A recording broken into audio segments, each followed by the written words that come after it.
What's up, my construction entrepreneurs? Story time again. Okay, still got my cigar, man. All right, with this one here, I'm gonna talk about relationship, and one of the things I dealt with is just dealing with your partner, right, and becoming an entrepreneur and having a wandering eye as an entrepreneur. Now, I'm not talking about wandering eye where you're out there running the street messing around. I'm talking about wandering eye with business and being a brand new entrepreneur, and you haven't honed in on what you're really good at and letting everything else come in from that. What I mean by that is this: when I was starting out as an entrepreneur and I wanted to do business, I was getting into everything, not just concrete. I was doing concrete because I was learning concrete, but at that time I needed to make money, and maybe I wasn't making enough with concrete at certain times. And I'll go out, I'll recycle paper, I will deliver furniture, I will clean carpets, I would do all kind of stuff that had nothing to do with concrete. Matter of fact, didn't have anything to do with construction at that. Okay. And my ex-wife at that time was very worried, confused, not on board. And the reason why she wasn't on board was because I I didn't explain what the journey was. I didn't explain the things that I wanted to do to her properly. All she seen was me hustling, and it became a major, major problem. And the reason why it became a problem is because she was a 9 to 5er. Her parents were 9 to 5ers. So she was more used to stable income career path, having a job, getting up every morning, going to work, getting off at the same time. And if you work overtime, you was getting paid for overtime. Those are the things she was getting used for. And here it is, me. I'm all over the place. Like I don't have a regular job. I'm trying to. It's starting to rain, guys. It's coming down. Southern California. It never rains in Southern California. That's what they tell me. No, it's not true.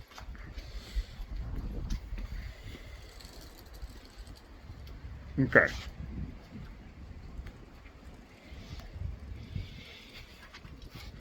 Okay. So, always show the dogs and my kids. Hold on. Make yourself some eggs. Let me come in there and I'll help you, okay? I'll watch you. Give me like 5 minutes. Okay. Hey, guys. Freeway. So this one here is named Freeway, and this one here is named Volley. Okay? And I'll talk about those guys later. Anyway, so she was, man, I swear, man, she was more worried than anything, you know. And I didn't realize the things that I was doing. I didn't realize the things that I was not saying was affecting us, especially with my career and this entrepreneur journey that I was going through at that time. And I was all over the place.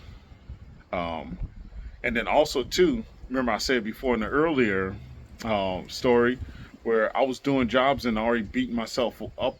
I was beating myself down on the price before the customer did. And then the customer beats me down. So I was always working but never making enough money.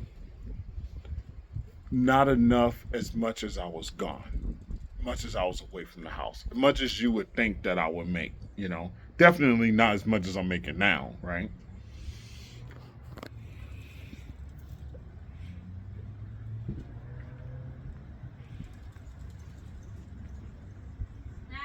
Hmm.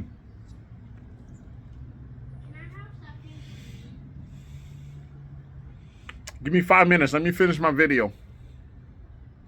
I'm here with the kids, so I'm doing a. Yes, you can have one. So they tend to come in at the right time when you're doing videos, right? Anyway, so I didn't have anything steady. I mean, I had some work coming in, but when I mean steady, I didn't have a steady amount of income coming in. Right? You didn't have what we didn't have something consistent that we can always expect. Right? And the people out there that's in this entrepreneur journey know what I'm talking about. You know, some months I'm making, you know, 6-7 grand. Some months I'm making 2 grand. I mean, it varies. Um, and it was hard. And I didn't know that then. I mean, now I know that. Years later after it, I look at it, and this has been over. This was years ago, guys. So, at that time, I didn't know how to explain. I didn't even know what that entrepreneur journey was. I just know I wanted to work for myself. I wanted to do things myself. And this is how you do it. You go out here and you put in the work. Well, it became a real problem because the person I was with was not an entrepreneur. And my ex is still not an entrepreneur. She's a career girl. And that becomes a problem with an entrepreneur and a career girl, especially if the entrepreneur journey is not producing consistency financially. And one of the things I learned over the years is explaining the journey to my partner, explaining the journey to my wife, and have them understand, hey, this is where I'm going, this is what I'm doing, and this is what we're going to be faced with. These are the trials and tribulations that we're going to go through. It's going to be some hard times, it's going to be some good times, but we got to muster through it and keep moving. And it's very important the words that your partner use when you're building and growing within this journey. It's very important because their words are very powerful. Your partner words are very powerful in this entrepreneur journey until you can hone your talents, your trade, right?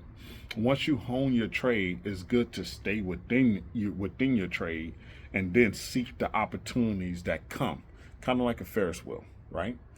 You're building a Ferris wheel, it's going around. This is your trade, right? And different things will come and catch into those buckets.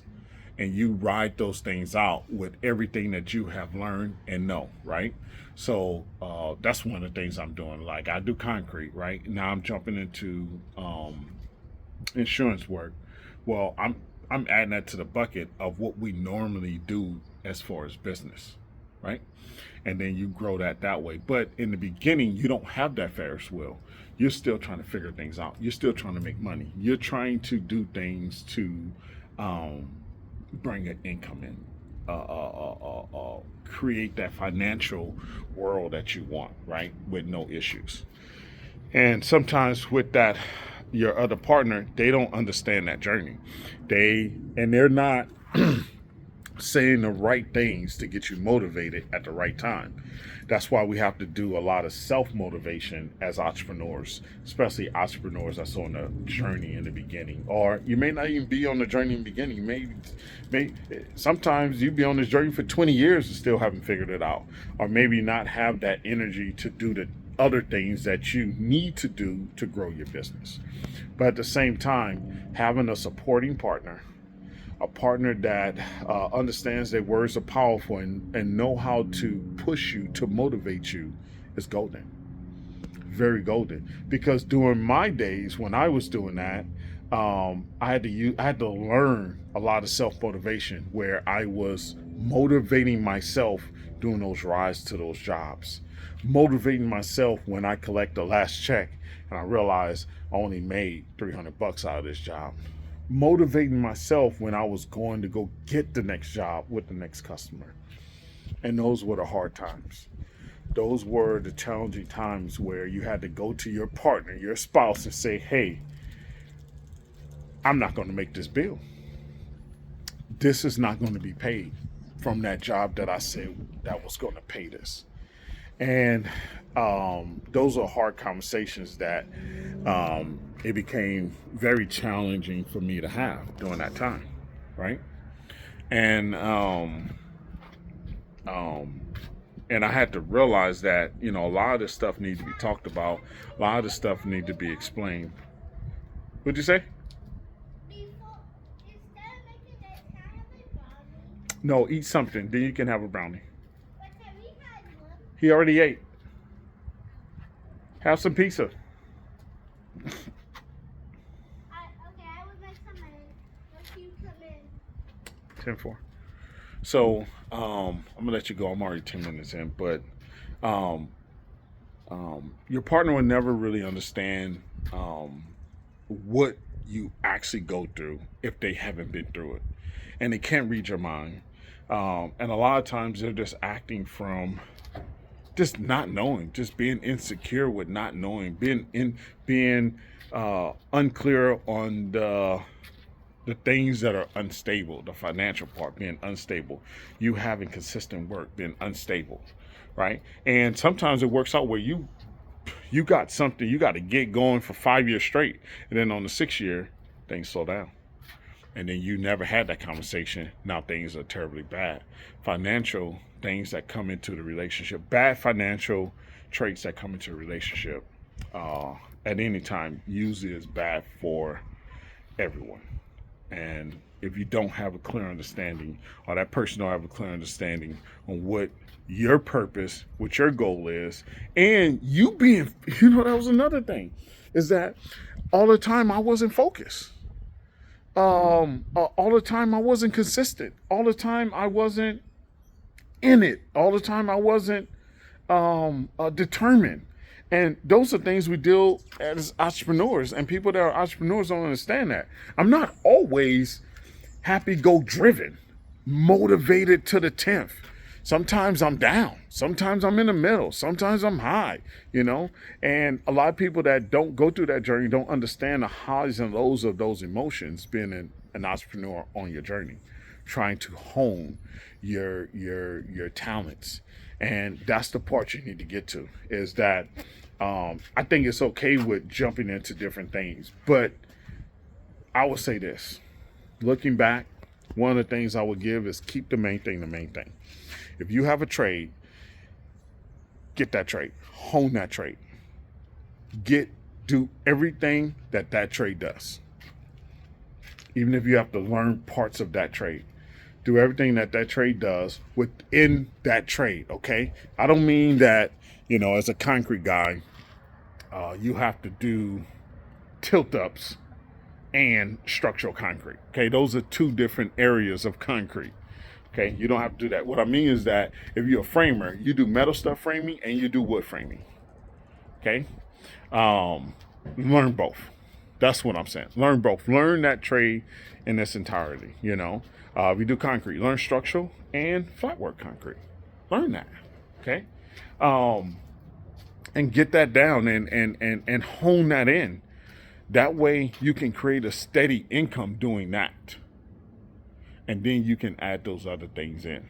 Okay. But it doesn't hurt to get those other opportunities. As in the beginning of your journey, it's fine. I think it is. Go get the money.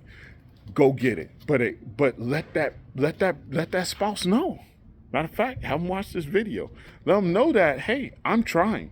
I am determined. Not all the time, but I'm human. I have emotions. I go through spells. I go through ups and downs, you know, ebbs and flows, right? So explain that to them. Let them know that, you know, because a spouse that's used to a 9 to 5 is different from a spouse that's on the entrepreneur journey. Okay? They don't have to be on board. They don't have to fully understand, but they need more context at times. They need to understand what you're feeling, how you're doing things. And I'm the entrepreneur too that, you know, I get an idea about something, I jump on it tomorrow, right? My ex at that time, she wanted to do a business plan. She wanted to write, you know, 10 do's and don'ts, the pros and cons. And I'm already a week into this business and I already started, you know? So that was so terrible then, with her being there, you know, and we have to understand that our partner are 9 to 5s if they are, and that they see it from a different angle, a different perspective, a different worry, and we're we have learned how to deal with stress differently. We have learned how to deal with turmoil differently. We have learned how to be creative in solutions. And a lot of that stuff comes within the entrepreneur journey. You pick that up along the way. And your spouse may not have that, so you have to talk to them, let them know, hey, this is what's going on, this is how I feel, this is what I'm focused on, and this is where I'm headed to. In the middle here, we just need to come together and make sure that we're meeting whatever financial goals we need to meet. And you may need to be, long as it's 100%, right? Not each person giving 100%. There's a total 100% given in a pot. That's that's need to be understood in this entrepreneur journey. What I mean by that is that 100% is given to the pot. That means that your spouse may be given 80 and you may be given 20. There may be times you're given 40 and your spouse is given 60. It's 100% being given. But that person needs to know when you're not meeting whatever percentage that's assumed that you're going to meet. Okay? And it's being upfront about that. And that's what's key. 100% being given at all times. Not each person given 100% at all times. No, it's 100% being given to the pot. Please understand that. Hey, my entrepreneurs, I'm going to let you guys go with that. I got to get with these kids. But hey, I just wanted to share that with you with this entrepreneur journey. Hopefully, you learn a lot from this. Share it with someone else that needs to hear, especially our spouses. Hopefully, I said enough. I'll touch back on this as well later on. Make sure you like, subscribe, and stay tuned. And hustle hard, then hustle harder. Catch you on the next one, entrepreneurs. Later.